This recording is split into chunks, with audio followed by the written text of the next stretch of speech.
I'm the Big Shot Critic. Today, it's Luke versus Vader, round 3.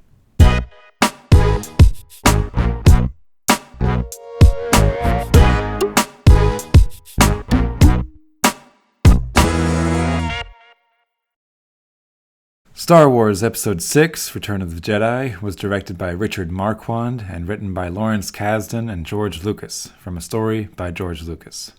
It stars Mark Hamill, Harrison Ford, Carrie Fisher, Billy D. Williams, Anthony Daniels as C-3PO, Kenny Baker as R2-D2, Peter Mayhew as Chewbacca, James Earl Jones as Darth Vader, David Prowse as Darth Vader, Sebastian Shaw as Darth Vader, and Hayden Christensen as Darth Vader. Full disclosure, this was once my favorite movie. I've had 2 favorite movies in my life, and this was the first. In Return of the Jedi, Luke grows his Jedi powers and becomes a full-fledged Jedi, against the backdrop of the daring rescue of Han Solo and the elaborate rebel plan to take down the evil Emperor Palpatine once and for all. Given where Empire Strikes Back ended, our heroes have a lot of ground to cover, and so do the filmmakers. It seemed like they had more than they could handle in just one movie, but Return of the Jedi brings the trilogy to a very satisfying close.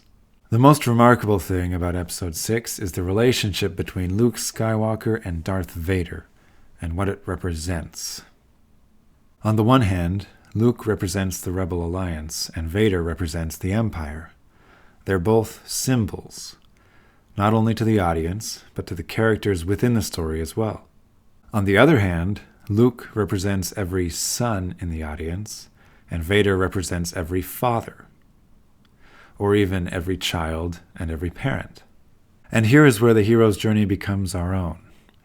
Every child-parent relationship has a combative side. A child must learn to view and understand the world on their own. Even if they arrive at the same worldview as the parent, they must do it on their own. And every parent must learn to allow their child to do that. The relationship between Luke and Vader is a bridge between the audience and the movie. What I just described about parents and children is something that everyone understands.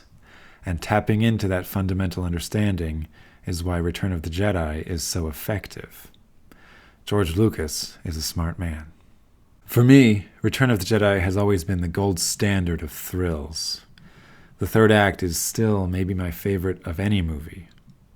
And it's probably because the third act is so good that the second act does drag.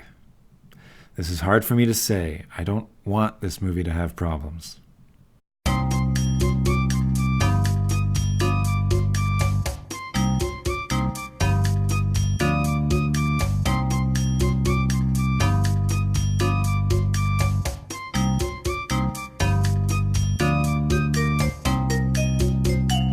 I give Star Wars Episode 6, Return of the Jedi, 9 out of 10 commandments.